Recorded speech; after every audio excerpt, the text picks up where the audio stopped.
Assalamualaikum warahmatullahi wabarakatuh. Alhamdulillahilladzi arsadana ila sabili rasad wa zajarana 'anil ma'siyat wal fashad. Asyhadu an la ilaha illallah al-malikul haqqul mubin wa lam yakul lahu kufuwan ahad. Wa asyhadu anna Muhammadar Rasulullah shadiqul wa'dil amin wa khairul ibad. Allahumma salli ala Sayyidina Muhammadin wa ala alihi wa sahbihi ajma'in wa man tabi'ahu ila yaumil kabad. Qala Allah Ta'ala fil Qur'anil Karim, a'udzu billahi minasy syaithanir rajim.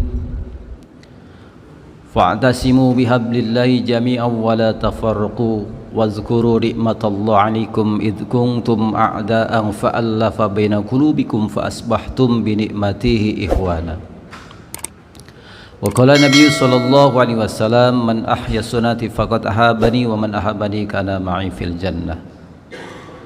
Hadratul Mukarramun, para alim, para ulama, para tokoh masyarakat, wabil khusus Ketua DKM Masjid Al-Fajr Al-Mukarram Bapak Ustadz Haji Cecep Khairuddin, yang saya hormati Al-Mukarram guru kita bersama Al-Ustadz Mulyana Al-Hafiz Mukarram Al-Ustadz Supriyadi, yang saya hormati Bapak Haji Noto Supriyanto SEM Hum, yang saya hormati juga Bapak Bambang, dan hadirin Bapak Ibu yang dimuliakan Allah Subhanahu wa taala.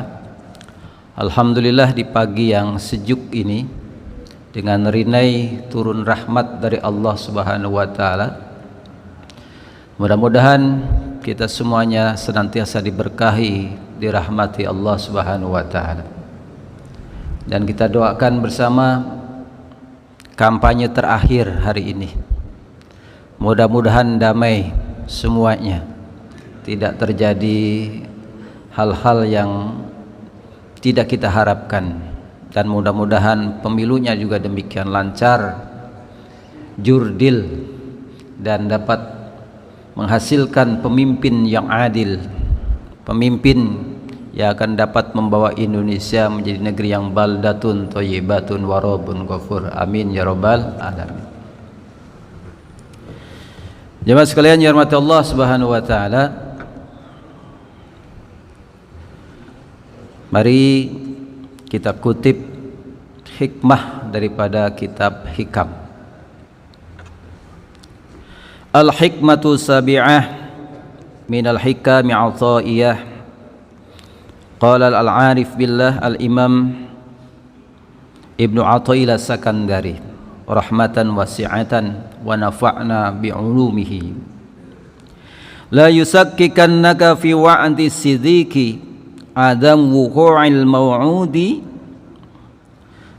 wa in ta'ayyana zamanuhu li'ala yakuna dhalik qadhan fi basiratika wa ihmadan li nuri sariratika. La yusakkikannaka, la yusakkikan daripada sakaka yusiku, taskikan atau sakikan. Kita sering dengar kata sak, ragu-ragu, ya, sakwasangka, ya. La yusakkikannaka, janganlah kalian berprasangka dengan sangat, fi wa'di sidikin, dengan janji yang benar dari Allah Subhanahu wa taala. Adamu waqu'il maw'udi, karena belum sampainya janji itu kepadamu. Wa in ta'ayyana zamanuhu, sedangkan waktunya telah tertentu. Li'ala yakuna dzalik, agar supaya yang demikian itu qadhan fi basiratika, tidak mengaburkan mata batinmu, wa ihmadan linuri sariratika, dan tidak memadamkan cahaya sirmu. Kalau kalimatnya Ibnu Athaillah agak susah dicerna dalam bahasanya ya.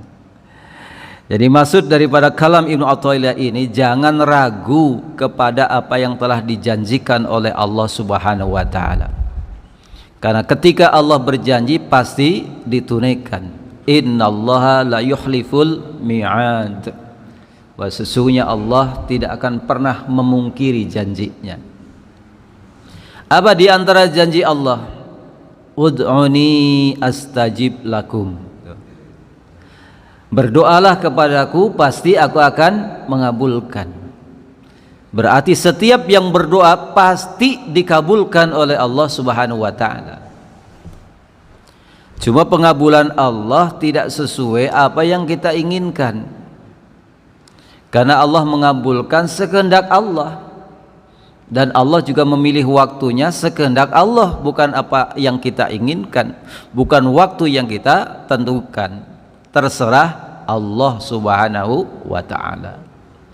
Tapi dikabul, pasti dikabul oleh Allah Subhanahu wa taala. Dalam Quran juga Allah berjanji, ujibu da'watad da'i idza da'an. Wa idza sa'alaka 'ibadi 'anni fa inni qarib ujibu da'watad da'i idza da'an. Allah mengabulkan hambanya apabila berdoa.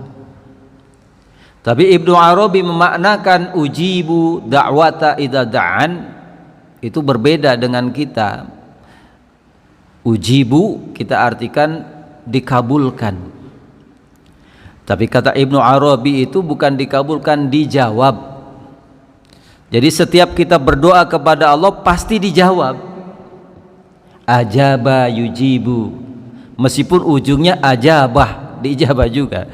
Tapi asal mulanya perkataan ujibu itu dari ajabah, menjawab. Kan kalau kita berdoa suka pakai Rabbana, wahai Tuhanku. Lagi manggil tuh. Allahumma, wahai Allah. Ya Allah. Itu maknanya kita lagi manggil. Itu dijawab oleh Allah, kes. Labaik. Ada apa? Kenapa? Mau apa? Itu dijawab. Artinya para arif itu, para wali-wali Allah berdoa itu bukan pengen dikabul, tapi pengen bermesra dengan Allah Subhanahu wa taala. Kan dulu kita waktu masih pengantin baru ya Pak, kadang-kadang suka manggil sama istri kita, padahal nggak ada perlu apa-apa, pengen manggil aja. Dek, dijawab dalem mas. Yang jawab ya beb. Kenapa? Padahal nggak ada perlu apa-apa. Ada apa mas? Enggak, pengen manggil doang. Nah, itu dulu waktu masih baru, masih mesra-mesranya, masih cinta-cintanya. Sekarang beda. Mas, apa sih manggil melulu? Karena sudah hilang rasa, hilang cinta. Begitupun para arif, ketika berdoa itu pengen bermesra dengan Allah, pengen dijawab panggilannya oleh Allah Subhanahu wa taala, maka girang ketika dijawab, bahagia ketika dijawab.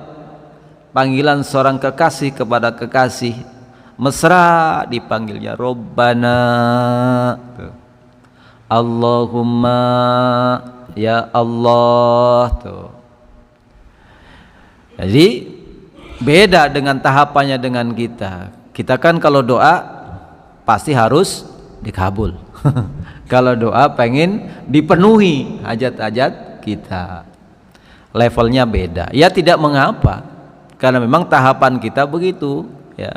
Kalau minta dikasih, kalau minta harus dipenuhi, itu tahapan kita. Tapi hendaknya kita harus belajar tidak sekedar itu, dan bukan sekedar kita pengen dikabulkan di dunia. Karena kata Sayyidina Ali, aku bahagia kalau aku senang kalau doaku dikabul.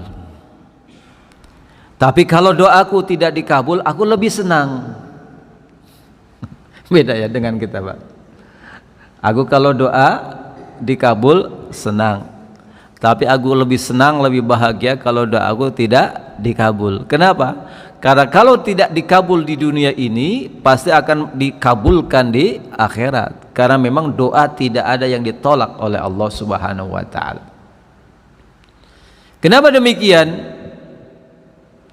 Karena kalau dikabul di dunia, kata Sayyidina Ali, khairon wahidan, dia hanya mendapatkan satu kebaikan saja, hanya mendapatkan apa yang dia inginkan saja di dunia, hajat di dunia saja, keperluan di dunia saja. Tapi kalau dia dikabulkan di akhirat, kata Sayyidina Ali, khairon katsiran, dia akan mendapatkan kebaikan yang banyak. Jadi intinya kita berdoa kepada Allah Subhanahu wa taala jangan semata-mata pengen cash di dunia. Karena doa memang demikian, ada yang cash dikabul oleh Allah. Ada doa yang ditangguhkan sementara. Ada doa yang ditangguhkan nanti, ada doa yang nanti ditangguhkan dikabul di akhirat. Doa yang cash, misalnya doanya Nabi Musa tuh. Nabi Musa itu melerai orang berantem suku Kipti dengan Bani Israel. Nabi Musa itu dari Bani Israel. Dilerai itu suku Kipti karena merasa dia masih kerabat dengan Fir'aun, melawan itu. Ya. Songong. Agak akhirnya didorong tuh sama Nabi Musa, nggak dipukul, nggak didorong dadanya begini doang, kamu gitu. Jatuh mati. Saking perkasanya Nabi Musa sallallahu alaihi wasallam, Nabi paling perkasa, paling gagah Nabi Musa. Jangankan nampar, dorong aja mati. Subhanallah. Akhirnya karena mati mau dihukum tuh, Nabi Musa melarikan diri pergi ke Madian, Libanon sekarang gitu. 18 hari dia berjalan dari Mesir. Ya. Sampai sana nggak makan nggak minum selama perjalanan. Duduklah dia di balik batu yang besar sambil berdoa kepada Allah. Robbi ini lima anzalta ilayya min khairi fakir. Robbi ini lima anzalta ilayya min khairi fakir. Ya Rabb, sesungguhnya aku menginginkan satu kebaikan yang engkau turunkan, sesungguhnya aku sangat butuh. Doanya pengen Allah turunkan kebaikan. Enggak lama kemudian dia saksikan di hadapan banyak kafilah-kafilah yang memberikan minum ternak-ternaknya. Kemudian ada 2 orang perempuan yang dari tadi nggak pernah kebagian itu, karena itu pengembala rata-rata laki-laki. Habis ngasih minum kambingnya, ternaknya, ditutup lagi sumurnya. Nanti datang lagi laki-laki, dibuka lagi, diminumkan kambing-kambingnya, ternak-ternaknya, semuanya ditutup lagi, hingga perempuan itu tidak pernah kebagian air. Nabi Musa merasa kasihan, disamperin tuh perempuan. Kenapa dek? Kok dari tadi berdiri saja? Iya mas, dari tadi saya mau kasih minum ini nggak bisa. Itu jahat-jahat laki-laki, sumurnya ditutup nggak bisa. Karena ditutup dengan batu yang besar, dan batu itu hanya bisa diangkat minimal oleh 10 orang. Diangkat oleh Nabi Musa tuh. Batu seberat yang bisa diangkat oleh minimal 10 orang, diangkat oleh Nabi Musa. Kemudian diminumkan ternak-ternak itu perempuan. Kenyang semuanya, pulang ke rumah perempuan itu setelah berterima kasih. Ternyata itu 2 anak perempuan, anak Nabi Shu'aib. Ceritalah anaknya kepada ayahnya, tadi dibantu oleh laki-laki gagah loh ya, ganteng orangnya, baik sekali. Ayahnya kaget, nggak pernah ini anak cerita tentang laki-laki. Oh berarti anakku sudah dewasa. Maka kata ayahnya Nabi Shu'aib, ya udah panggil ke rumah. biar kita makan bersama malam ini. Nah, dipanggillah itu Nabi Musa. Yang 18 hari tidak makan, dapat makan. Setelah makan ngobrol-ngobrol dari mana dan seterusnya, mau bagaimana, ya, punya pekerjaan enggak ada lah, saya baru melarikan diri. Ya udah kamu kerja sekarang.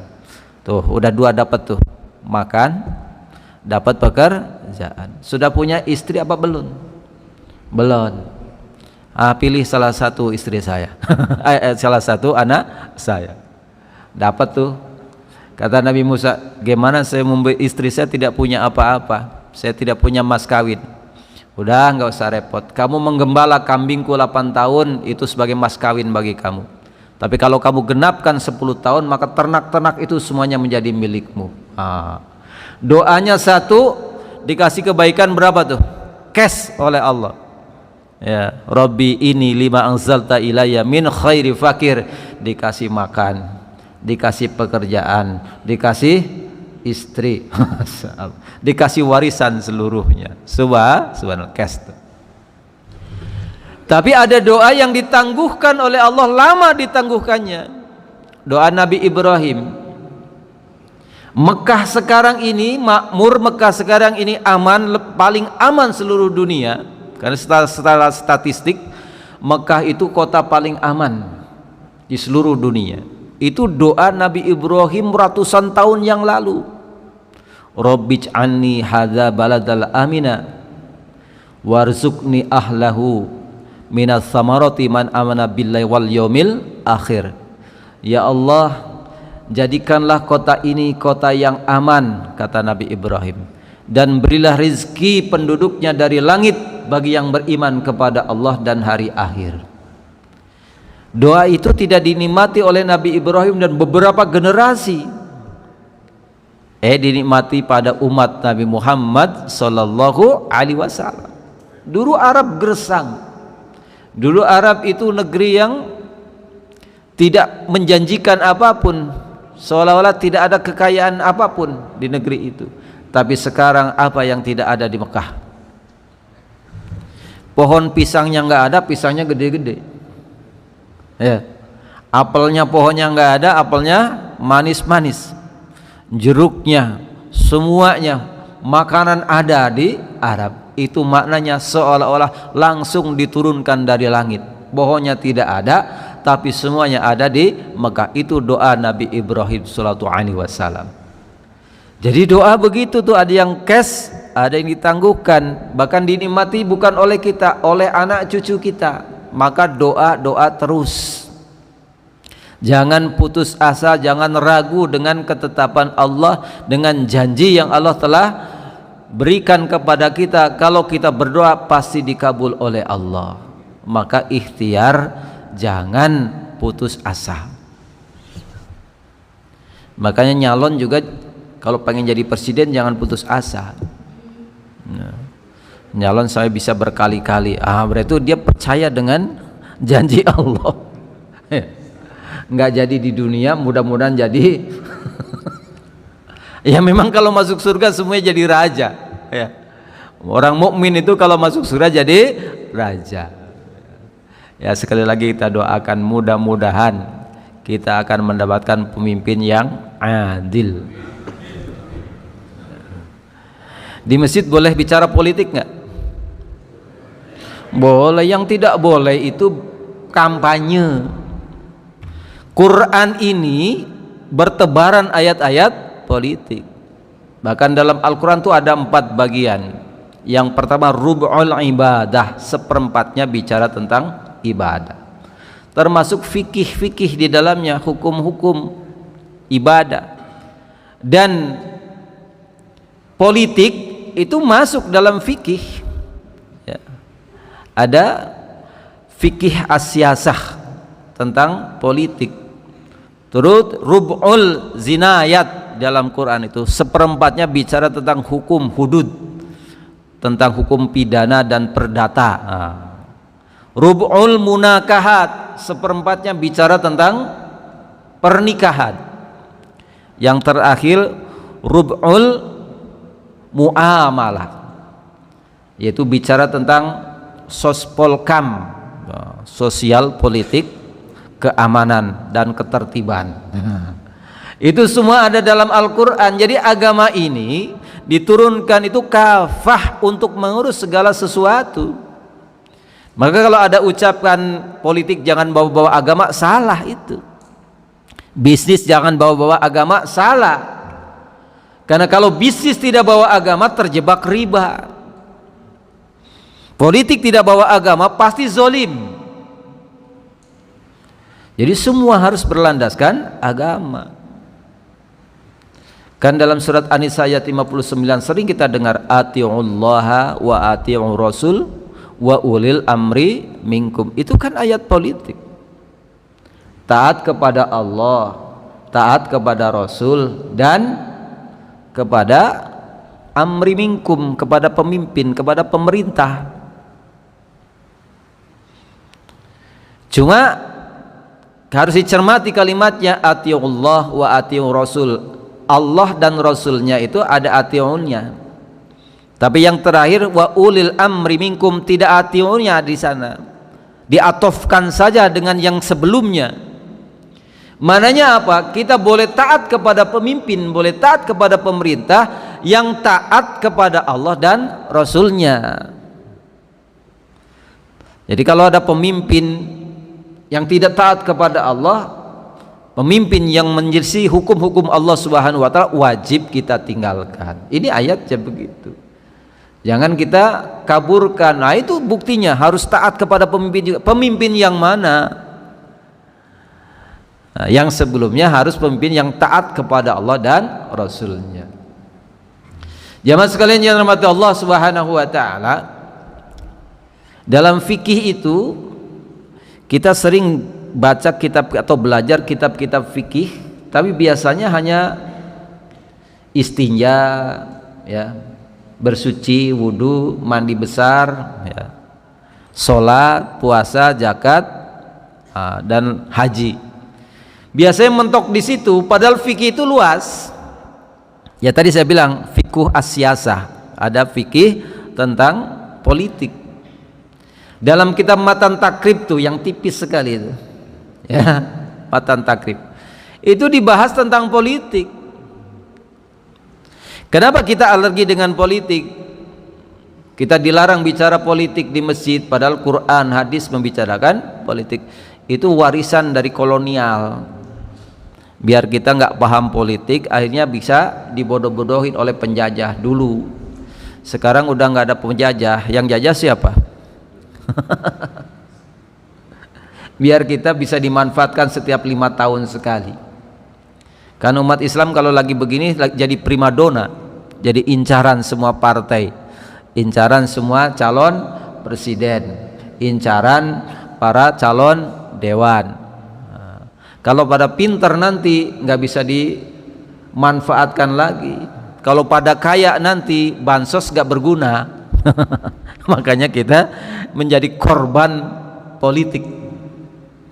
Jamaah sekalian yang dirahmati Allah Subhanahu wa taala, bagaimana kita cara memilih pemimpin? Ya. Saya nggak kampanye, nggak. Saya bicara tentang politik Islamiyah. Dalam kitab Asy-Syiasah Asy-Syar'iyyah karangan Ibnu Taimiyah. Jadi kriteria menjadi seorang pemimpin itu sama dengan kriteria menjadi nabi: sidik, fatonah, amanah, tablik. Berat amat syaratnya. Ya memang begitu, tapi tidak harus sesempurna nabi dan rasul tentu. Jadi kata ulama minimal memiliki 10% daripada sifat nabi dan rasul itu sudah mencukupi. Sidik itu keniscayaan harus dimiliki seorang pemimpin. Lawan daripada sidik kadib, kadab, pendusta. Jadi sidik itu jujur, tegak, lurus harus dimiliki seorang pemimpin.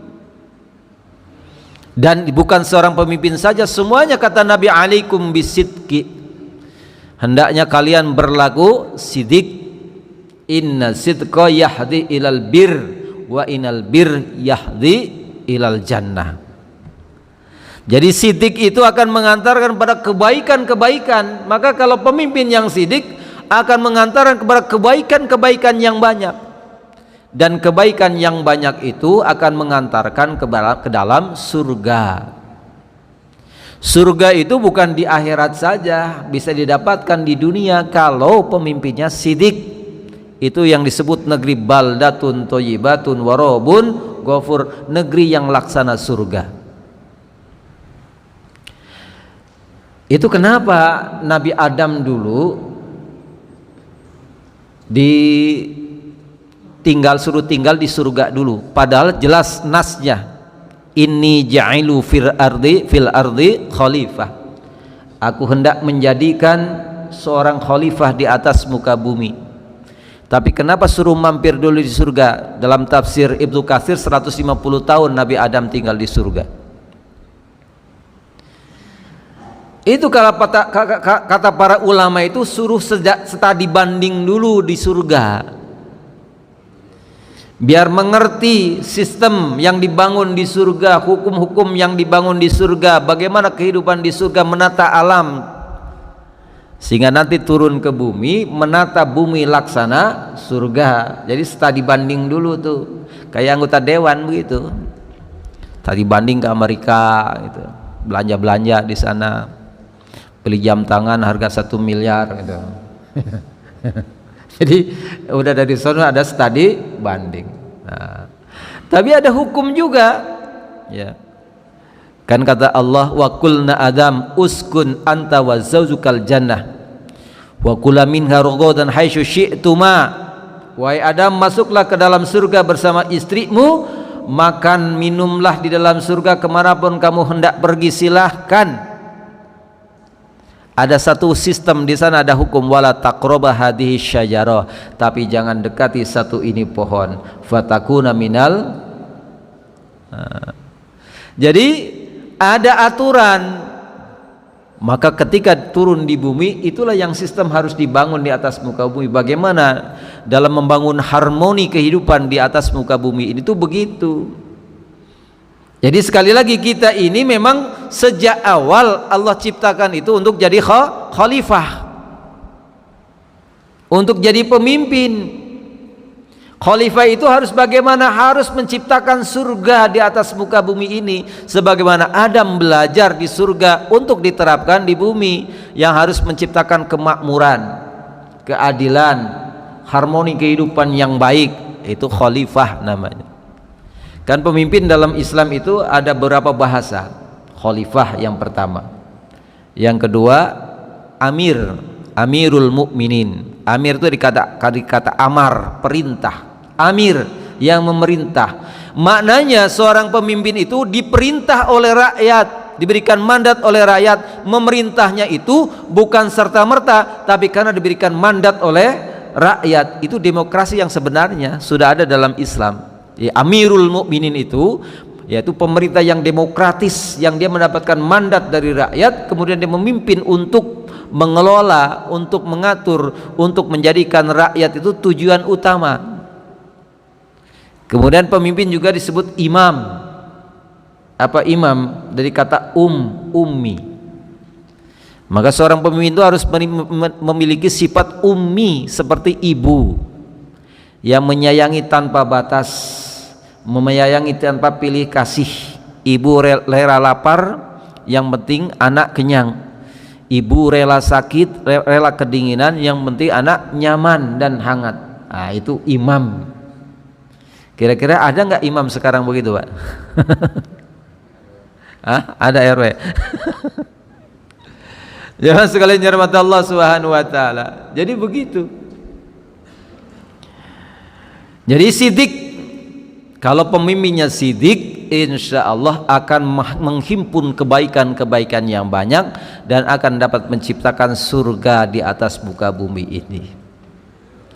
Indonesia ini, kata orang-orang luar, surga yang diturunkan ke bumi. Saking makmurnya, saking suburnya, saking banyaknya kekayaan alam, tapi rakyatnya belum menikmati surga itu. Orang-orang tertentu saja, ya. Padahal Indonesia itu kayak surga, Pak. Segala tambang ada. tambang minyak berlimpah, tambang emas berlimpah, tambang nikel, tambang uranium, bahan nuklir itu ada di Indonesia. Tarik tambang juga ada di Indonesia. Tapi rakyatnya mampu nggak, Pak?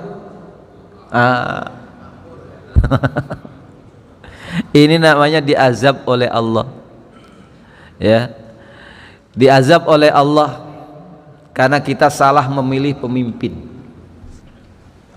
Karena memilih pemimpin itu harus berpatok kepada An-Nisa ayat 144.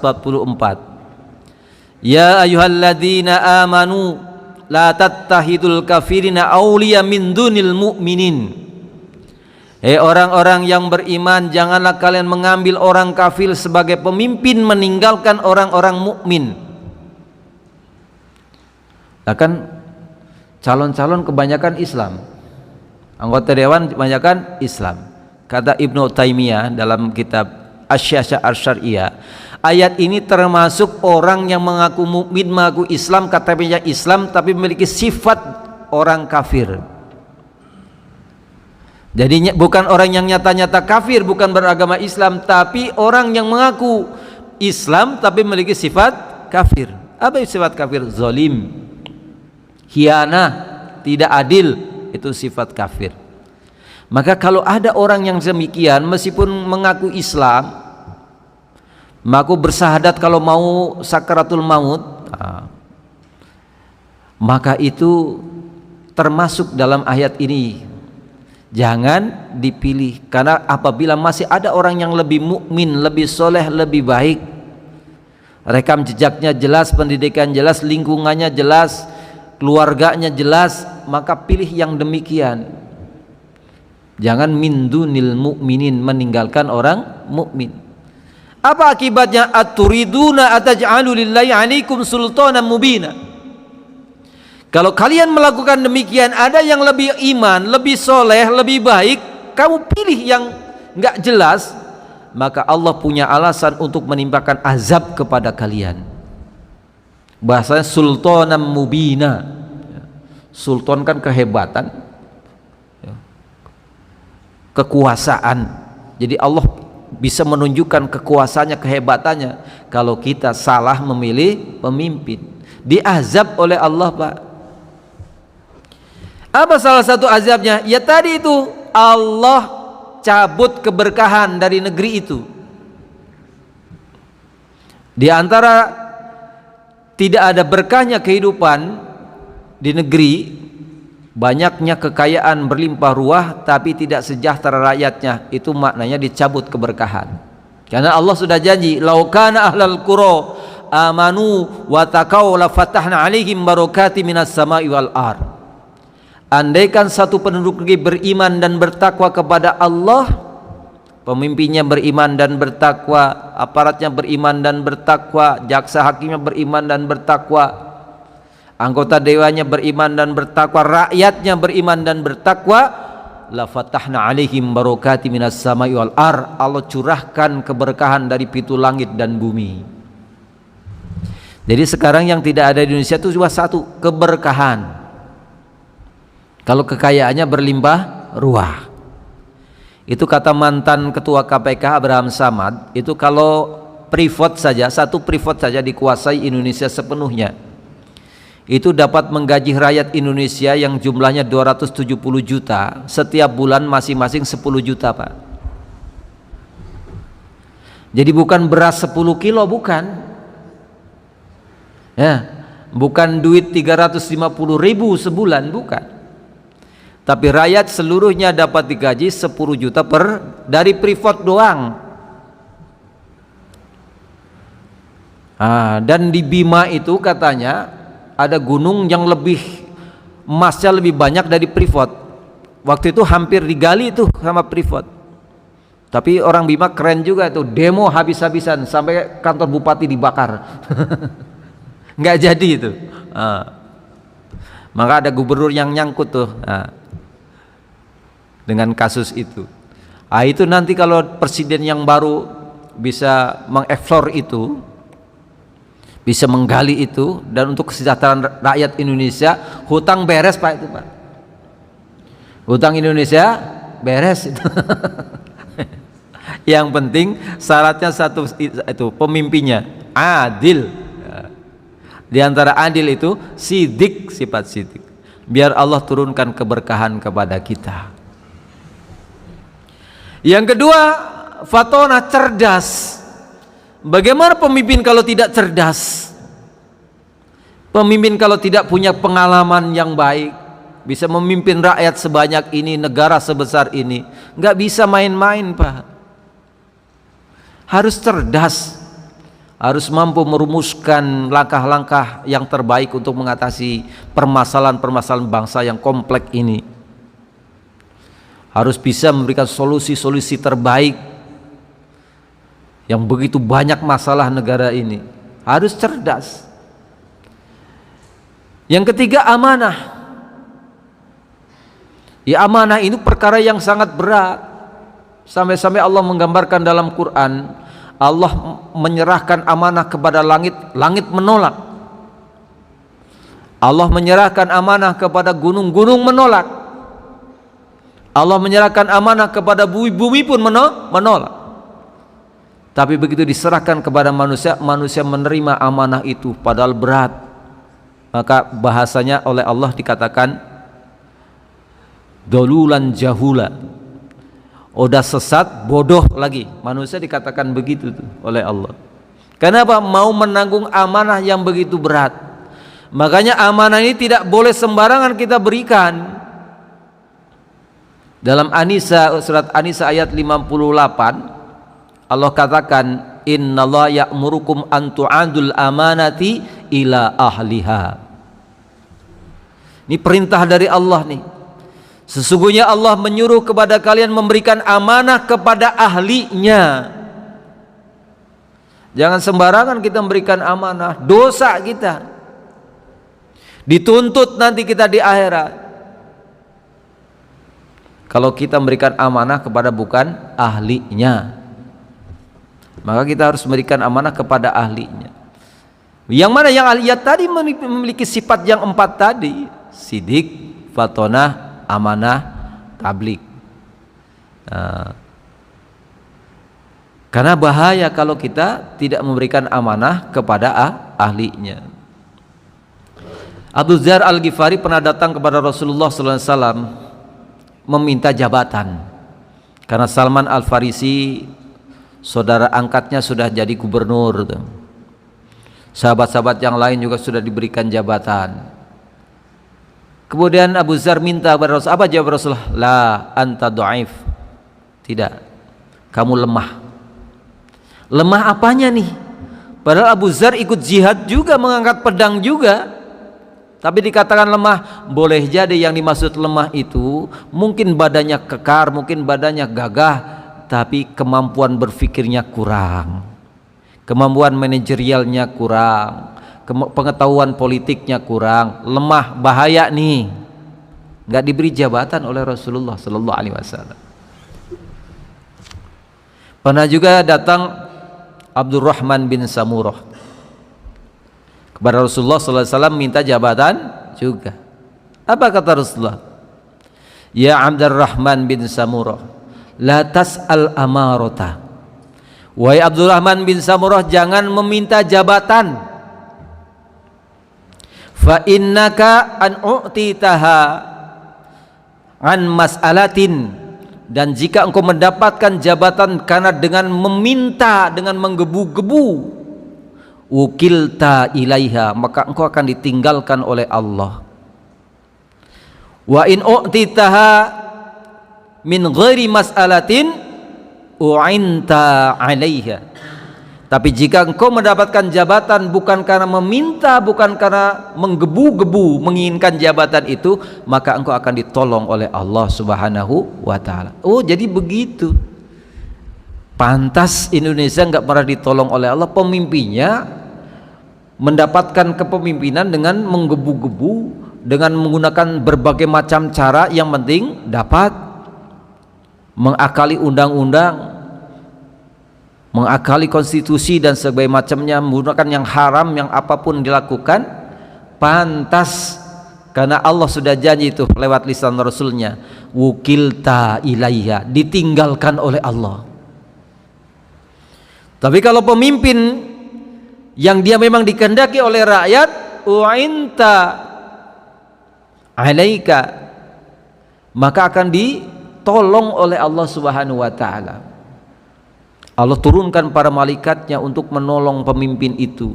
Pantas pemimpin itu karena ditolong oleh Allah mampu berbuat adil, mampu memakmurkan rakyatnya. Karena kalau kita mengandalkan akal kita, kemampuan kita, apa hebatnya kita? Tidak bisa tanpa pertolongan Allah Subhanahu wa taala. Maka kita wajib memilih pemimpin yang bukan menggebu-gebu pengen mendapatkan kepemimpinan. Boleh nggak meminta jabatan? Boleh. Yang dimaksud di sini meminta itu dengan menggebu-gebu, dengan menggunakan berbagai macam cara. Itu yang tidak boleh.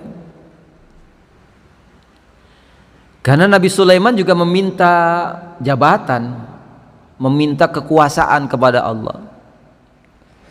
Nabi Sulaiman dalam surat As-Sadd itu ayat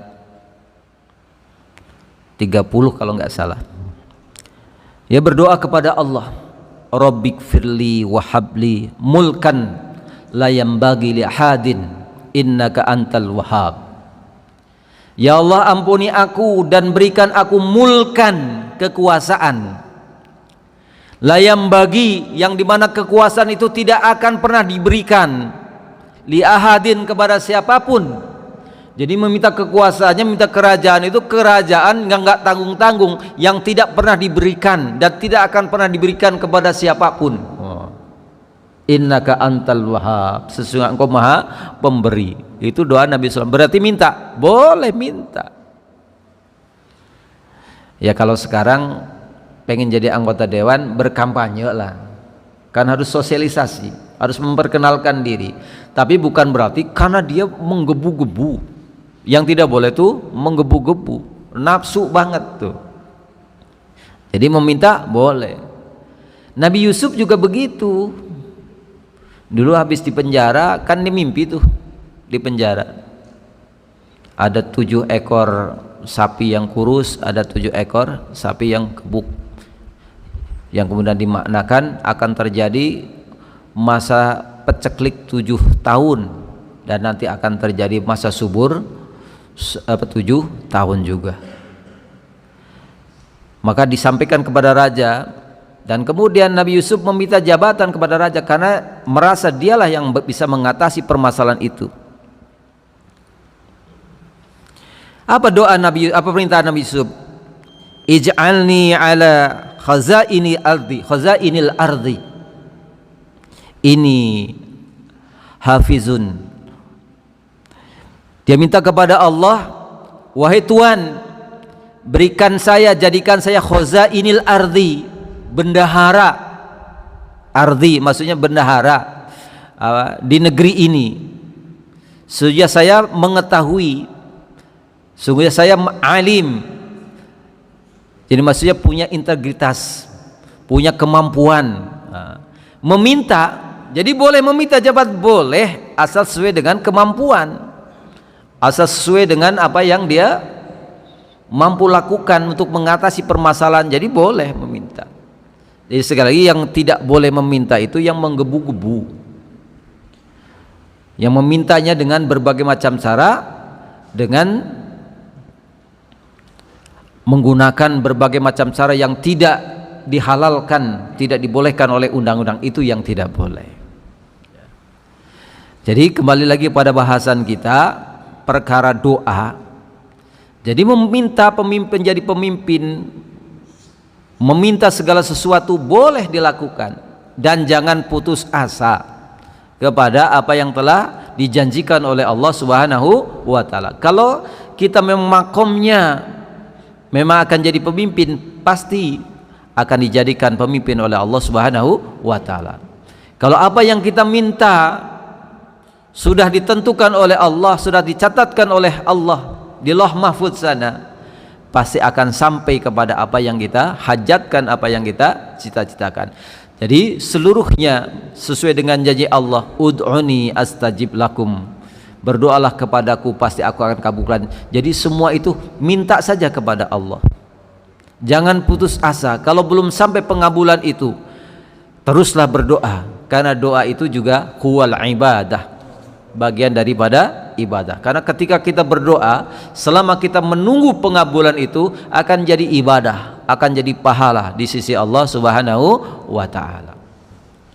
Kenapa kita tidak boleh putus asa, tidak boleh ragu dengan janji Allah Subhanahu wa ta'ala? Dari kalam Ibnu Athaillah berikutnya, li'ala yakuna dzalik, supaya yang demikian itu qadhan fi basiratika, tidak membuat rabun mata batinmu, wa ihmadan sariratika, dan tidak memadamkan cahaya sirmu. Jadi ternyata kalau kita ragu-ragu, berprasangka buruk kepada Allah, akan merabunkan mata batin kita. Apa maksudnya?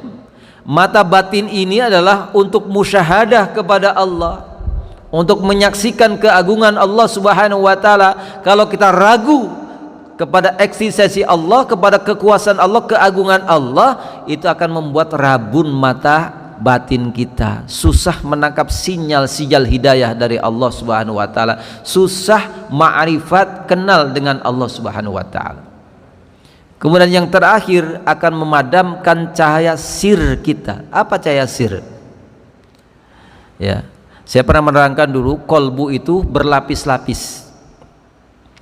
Yang lapisan terluar fuad namanya, lapisan kedua luf, lapisan ketiga sir, lapisan yang terakhir sirur asror. Disitulah letaknya sir, cahaya sirnya Allah Subhanahu wa ta'ala.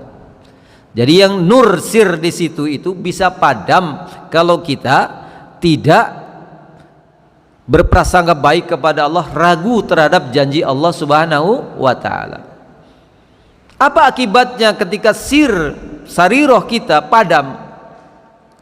Maka orang itu tidak akan dapat lagi menerima kebaikan-kebaikan, tidak dapat lagi membedakan mana yang baik, mana yang buruk, tidak dapat lagi menangkap sinyal-sinyal baik dari Allah Subhanahu wa ta'ala. Ada penelitian orang Inggris dengan orang Arab tentang kolbu. Ya, kolbu itu kalau Imam Ghazali mengatakan itu bukan hati tapi jantung, karena ternyata yang berlapis-lapis itu jantung. Itu ditemukan dalam jantung ada satu titik di dalam jantung itu yang itu seperti otak, seperti neuron, ya, sel-sel otak. Kalau kepala ada 100 miliar neuron, saraf-saraf otak. Kalau di jantung itu ada 40.000 neuron. Jadi banyak otak sebenarnya. Tapi itulah yang disebut oleh Imam Ghazali otak kolbu. Makanya ada kecerdasan spiritual, ada kecerdasan intelektual. Kecerdasan spiritual itu kecerdasan yang daripada otak jantung itu. Dan itulah yang disebut oleh orang Inggris itu dalam penelitiannya adalah voice of God, suara Tuhan. Jadi rupanya disitulah letak orang menemukan kebenaran, letak orang menemukan agama, letak orang kenal dengan Allah Subhanahu wa ta'ala. Di titik itu ada fastron di dalam jantung itu. Itulah yang disebut dengan sariroh menurut Imam Ghazali. Nah, kalau itu sampai padam, maka orang itu akan menjadi sekuler. Orang itu akan jauh dari Allah, akan menafikan keadaan adanya Tuhan, adanya yang mengatur alam semesta ini, adanya yang menjadikan dia, dan seterusnya. Dan itu kalau berfungsi, maka orang itu akan dapat kenal ma'rifat dengan Allah Subhanahu wa ta'ala. Maka fastron itu, ya, otak dalam jantung itu, dalam kolbu itu, hendaknya kita hidupkan. Dengan cara apa? Dengan cara seperti ini, yaitu mengkaji ilmu agama, mendengarkan nasihat-nasihat agama, berzikir, berprasangka baik, bersyukur, ridha kepada Allah, maka akan membesarkan fastron itu, otak jantung itu. Maka jangan sampai padam diakibatkan karena salah satunya kita ragu dengan janji Allah, ragu dengan kebesaran Allah Subhanahu wa ta'ala. Barangkali demikian yang bisa saya sampaikan, mudah-mudahan bermanfaat. Ada pertanyaan?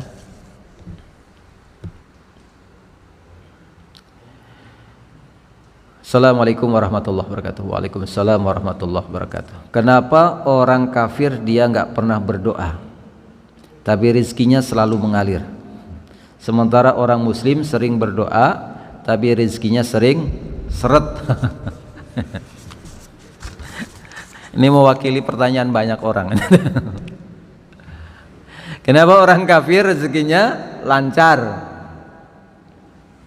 sedangkan orang mukmin yang taat kepada Allah, orang mukmin yang selalu berdoa kepada Allah seret rezekinya?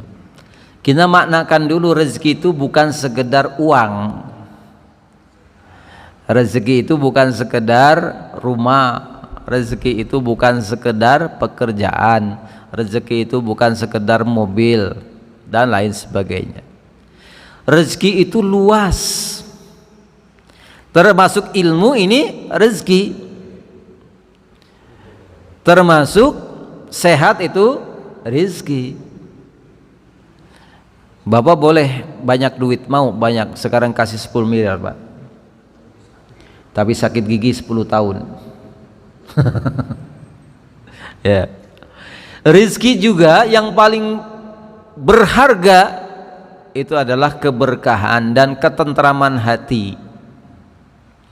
Karena banyak orang banyak duitnya tapi tidak punya ketentraman hati, tidak punya ketenangan. Mampu beli ranjang harga 150 juta tapi nggak bisa tidur di ranjang itu. Ada orang punya penyakit saraf kejepit, nggak boleh tidur di tempat yang empuk, tidurnya harus di papan yang rata, yang keras. Padahal dia mampu beli ranjang 150 juta. Bapak pilih bisa mampu beli ranjang 150 juta tapi nggak bisa tidur di ranjang itu, atau cukup kita gelar tikar sudah nyenyak tidurnya? Pilih yang mana Pak? Tapi ini pilihan Bu. Ibu mah suka pilihnya banyak duit dan bisa tidur di tempat. Ya. Jadi mana rizki itu bukan sekedar uang. Tadi dikatakan kenapa rizki itu seret? Boleh jadi orang kafir itu nampaknya memang seperti banyak rizkinya, banyak uangnya, banyak hartanya, bukan. Tapi kata ulama itu hanya seperti buih di laut, tidak ada harganya, tidak ada nilainya. Karena rezekinya yang begitu banyak bukan untuk membahagiakan dia, tapi makin menyibukkan dia dengan urusan dunia, diperbudak dengan dunia itu. Dan dunia menjadi beban yang berat, dunia menjadi persoalan yang berat bagi dia. Jadi bukan nikmat itu, banyak uangnya, banyak hartanya, tapi menjadi siksaan bagi dia. Yang kedua, ada hadis yang mengatakan bahwasanya dunia ini sijnul mu'minin, penjaranya bagi orang mukmin, wajanatul kafirin, dan surga bagi orang kafir. Kenapa demikian? Karena bagi orang beriman itu kehidupan bukan dunia saja. Kehidupan yang sebenarnya itu kita nanti di akhirat. Dunia ini hanya rahmat yang setitik saja, tidak akan dapat memuaskan, mencukupi untuk membahagiakan orang mukmin. Maka biarin dinikmati oleh orang-orang kafir. Sedangkan kita nanti akan dapat lautan kenikmatannya setelah kita di akhirat nanti. Jadi dunia biarlah kita menjadi penjara bagi kita. Namanya penjara, banyak aturan, banyak larangan. Ya, kan orang mukmin harus sholat subuh-subuh, harusnya enak tidur, kita bangun sholat. Aturan kan, nggak boleh ini, nggak boleh itu. Di penjara begitu. Orang mukmin begitu di dunia. Tapi nanti di akhirat kita menjadi orang yang merdeka. Apapun yang kita inginkan, apapun yang kita mampu, dikasih oleh Allah. Walakum ma tashtahi anfusukum walakum fiha ma tad'un. apapun yang kamu inginkan dan apapun yang kamu minta ada semuanya. Jadi jangan khawatir ya. Kalau di dunia kita kurang-kurang, kalau dunia kita ada kesempitan, memang dunia ujian bagi orang mukmin, tapi surga nanti di akhirat insya Allah. Yang kedua, apa sikap kita saat mendapatkan pemimpin yang zalim, tidak tepat janji? Apakah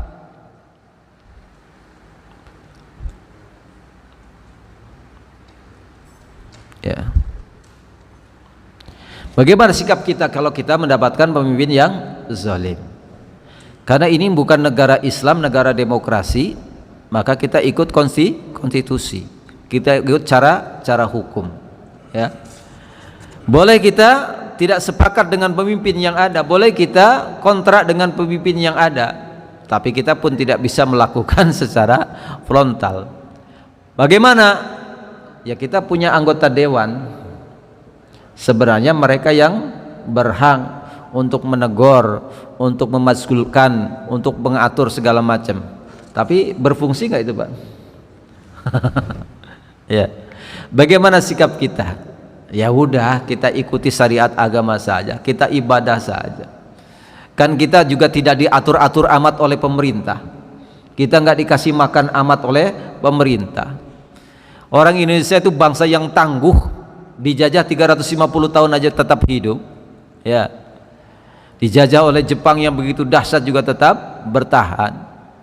Kita dari dulu nggak pernah diatur oleh pemerintah, nggak pernah kita dikasih makan pemerintah, tetap bertahan. Coba kalau kayak di Inggris yang semua diatur udah bangkrut itu, udah kacau.